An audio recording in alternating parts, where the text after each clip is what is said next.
Mechanical chronographs from Seiko, Scandinavian seashells from Arcanaut, Baltic knows what glitters, it's gold. There's whiskey from Chicago, and more. This is episode 69 of A Week in Watches, a semi-weekly look back at news, stories, releases, and more from the watch industry.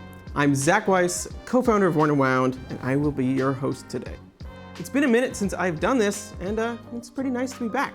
We have a fairly full episode of great stuff this week, but before we get into it, a quick reminder to please subscribe if you haven't already, and give us a like after you have watched this week's episode. It really helps us out, and we do appreciate it.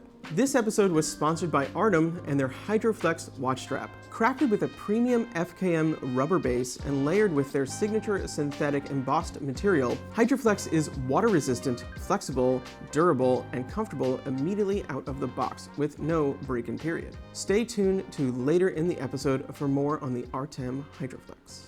Okay, let's get this party started. Furlan Mari flies back to their chronograph roots.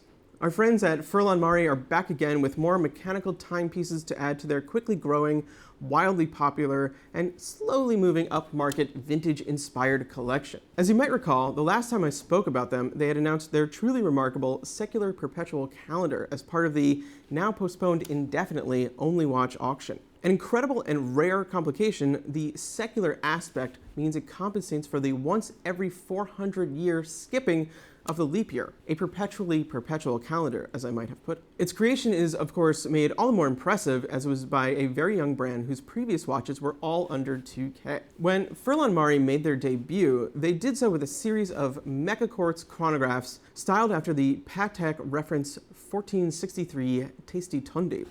They were a huge hit, catapulting the brand to star status and earning them a GPHG award, I believe in their first year of business. As Zach put it in his recent article, mechanical versions seemed inevitable at some point, and that time has thankfully arrived. Created as a triple collaboration with our colleagues at Revolution Watch and famed Italian watch collector Aronut Montanare, who is often referred to by his nom de plume John Goldberger, the trio of chronographs feature stunning dials with sector layouts and manually wound flyback chronograph movements. There are 3 colors with the same overall design. One called taupe, though I'd call it charcoal gray based on the photos. Another honey blue with gold accents and a black contrast ring. And lastly, a brushed salmon and black panda. Not a bad combo in the lot. While the dials are cool, so is the movement inside, the AMT 5100. A division of Solita, AMD produces a higher-end line of movements with column wheels and the once quite rare flyback mechanism. We've seen these in use by just a few other brands so far, such as Hanhart. With that said, the execution here stands out, as the movements feature rose gold coloration, blued screws, as well as blued column wheels for quite the luxe finish. The dials and movements come together in an elegantly styled case with olive pushers that is well-sized at 38 millimeters in diameter and 13.2 millimeters tall. The Furlan Mari X Revolution X Oro Montanare chronographs are limited to 300 pieces per color and priced at 2,750 Swiss francs, or about 3,100 USD. They will be available through Furlan Mari's website as well as Revolution's shop beginning December 7th. Admittedly, that was a few days before this aired, but there's quite a lot of them, so you might still have a shot. Arcanaut continues their minimalist mad science with a duo of new watches.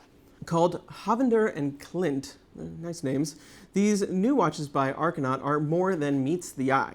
But first, a quick overview of Arcanaut for those unfamiliar. They are a quite unique indie brand in the recently expanding micro-indie range with a thoroughly modern aesthetic. Scandinavian made and designed, the brand was founded in Denmark in 2016, where they are still largely manufactured. Though the brand came into its own after the Canadian-born, Sweden-based materials wizard James Black Badger Thompson joined as partner. Their watches feature a distinctive futuristic ergonomic shape with a surprising rectangular crown, and dials conceived and made by Thompson, who is as close to an alchemist as I've ever encountered, known for his radical work with luminous materials. At this point, Arcanaut is perhaps best known for their use of Fordite to create dials, a clever nickname for runoff paint collected when manufacturing cars in a bygone era. Cars are no longer painted in such a fashion, and Fordite Ford, hence cars. The runoff solidified into millable material that when cut and finished creates psychedelic compositions in a rainbow of uncoordinated colors. No two dials created are ever the same, and they look like a mix between drip paintings, Jackson Pollock, and weird minerals or rocks. You should check out Zach Kazan's owner's review of one of these for more on that. But we're here to talk about new watches.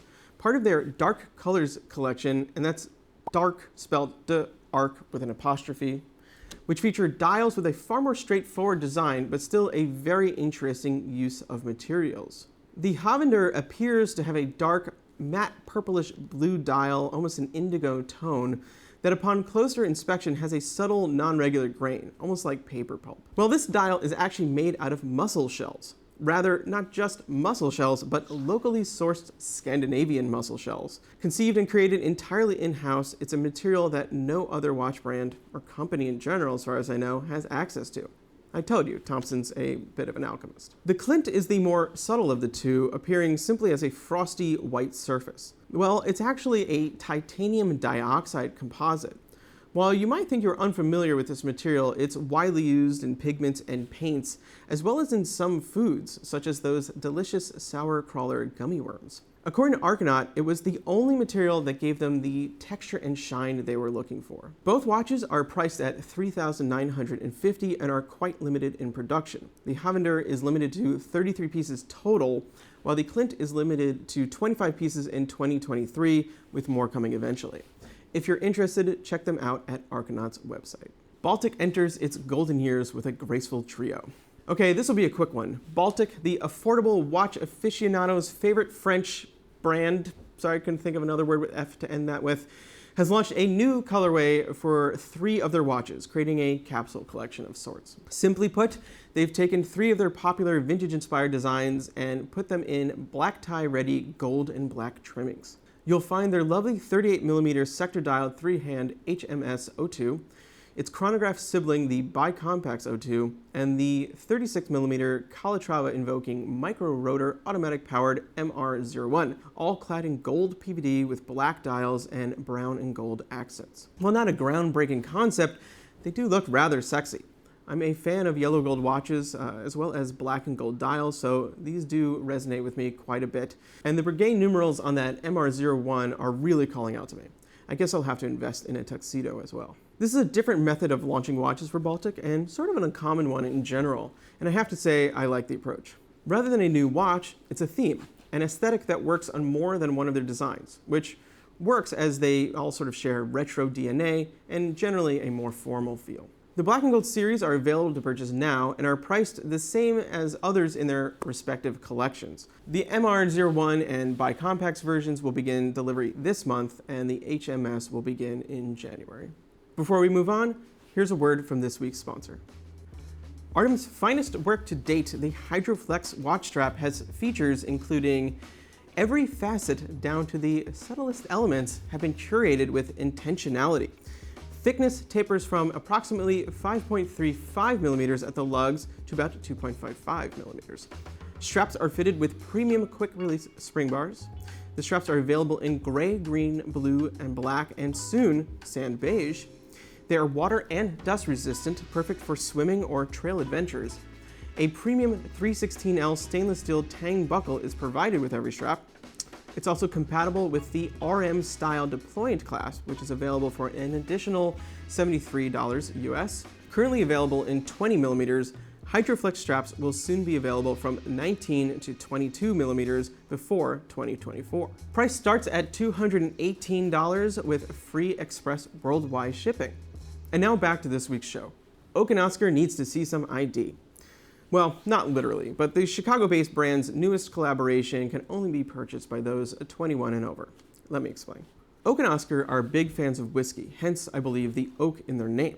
So it's only natural that they would team up with a spirits brand, and a local one at that, for a fun limited edition. In this instance, they've partnered with Evanston, Illinois' Few.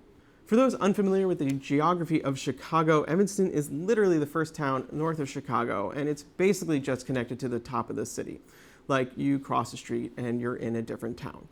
I genuinely hope our Chicago viewers accept that description. Anyway, the addition of 50 watches have some pretty clear whiskey and few related cues. Based on the Olmsted model, the 38mm case houses a deep rusty burgundy dial that is both a brand color for few and a whiskey-related tone. The dial also features the few brand logo. If you flip the watch over, you're presented with a special whiskey treat. A wooden medallion inlaid under a crystal where you'd typically find a view of a movement, on which Oak and Oscar's motto, "Make no little plans," some nice graphics, and a slightly cryptic series of words reading, "Made from the barrel," are printed. This is where it gets really cool, and that age limitation kicks in. Each of the 50 watches comes with a bottle of few bourbon whiskey from a barrel chosen by Oak and Oscar's founder, Chase Fancher. And yes, the wood you're looking at comes from the oak barrel the whiskey was aged in. I've seen watches with historical relics in them from significant moments, but I love that this is a very personal version of that. The wood from the bottle of the whiskey from the special edition that you and perhaps some family and friends enjoyed. It's just a very cool concept. As said, there are, or were, 50 of these sets available through Oak and Oscar's website. They went on sale Wednesday, the 6th of December for $18.50, and I have a feeling they will have gone quickly, but who knows? Go check out their site. Our last story of the day, Seiko speeds the growth of their chrono collection. Seiko's chrono game has gotten a lot stronger in the last couple of years with the growth of their vintage-inspired speedtimer line. Earlier this year, in fact, they really took us by surprise with the solar 1/100th of a second models. These wild-looking watches reference Sportura chronographs from the 90s, which featured decentralized dials with each function getting its own subdial, including time. I happen to own one of these. It's very cool. I really liked these ones and frankly need to add one to my collection, but that's a story for another day. Today we're talking about a duo of new mechanical entries into the speedtimer series that I dare say are the best looking mechanical chronographs Seiko has released in quite some time. Actually, that's not very daring, as mechanical chronographs have been lacking in Seiko's catalog. Yes, they've been around, and they even fairly recently launched a few bi-register models with huge pushers based on stopwatches, but they are a rarity in their catalog as a whole, and frankly, just haven't looked quite as good as these new models. Luckily named SRQ-047 and SRQ-049, these two chronographs are inspired by speed timers from the early 70s, specifically the 6138-8000 Baby Panda and the 6138-8020 Panda. But they take some creative license as well, and frankly do it right. First, the case directly draws from the 8020 model in terms of its overall shape, though it's now sized at 42mm and 14.6mm thick. Hey, it's a Seiko automatic chronograph. Did you expect it to be thin? That said, in a smart move, they created a bracelet that is similar to what came on those original chronographs, which looks absolutely great. It's sort of a cross between an oyster and a beads of rice, but looks more aggressive than either. It also has 9 segments to it, so it's going to be a pain to size. Hopefully you only have to do that once though. But where these watches really come together is the dial. They took just enough inspiration while also updating it to a modern but respectful and thought out new design. The triple register layout of the 8R48 caliber powering these watches requires some adjusting from the original dual 12 and 6 subdial layout. But the subdials feel really well proportioned, allowing for loomed applied markers per every hour. They've used the dual index design from the 8000, featuring a 60-second or minute scale encircled by a tachometer chapter ring in a contrasting black. The hour and minute hand are beefed up, featuring a split design with a center line of paint, which feels appropriate if not an exact copy of any hands I saw. All the typography has been softened from the boxy style of the originals to something cleaner and frankly a little bit easier to read too, at least to my eye. Lastly, they put the date between 4 and 5 and corrected the angle. I know this is controversial and people love to hate on this style of date, but I genuinely am a fan and have been for a long time. Years ago, I had a lot of inner turmoil over choosing between the SIN 556i with its minimal baton markers and date at 3, and the 556A with its large aviator numerals, which I liked less, but it had the date between 4 and 5. It was frankly quite a close call, surely because of that date. With that all said, total aside, the original Seiko chronographs had day dates, and that would have been awesome to fit in somewhere, but that's a whole different movement as well. There are 2 versions of the chronograph, both of which look great. As said before, there's the SRQ-047, which is a Panda with a brushed, slightly off-white dial surface and black subdials. This model comes on the bracelet and is priced at $2,500. The SRQ-049 is an inverse panda with a blue-gray surface, though it looks mostly gray in photos. This version comes with the bracelet and a leather strap for $2,700 and is limited to 1,000 units. Both should be available this month. Before moving on, you might be saying that these new watches look familiar, and you wouldn't be wrong. In 2019, Seiko released the SRQ-029, a 50th anniversary limited edition tribute to the exact same watches, the Panda and Baby Panda 6138s. But where I think that model was a little bit awkward, these new versions succeed. There was a weird choice of filling in only 2 of the 3 subdials, which always made it feel a little bit lopsided. The bracelet and pusher also felt like they were from a slightly different watch as well. And most surprisingly, it retailed for $3,600, a full $1,000 more than these new models. It would never cease to amaze me how Seiko will permutate on a single design, such as this or the 62 Mas, creating several versions within a really short amount of time. But hey, if the watches are good, who really cares? And that's it for episode 69 of A Week in Watches. Thank you again, Artem, for sponsoring this episode of A Week in Watches. Discover the new hydroflex watch strap collection at artemstraps.com. Like and subscribe if you haven't already, and be sure to check out wornandwound.com daily for more great watch content. I'll see you in a couple of weeks.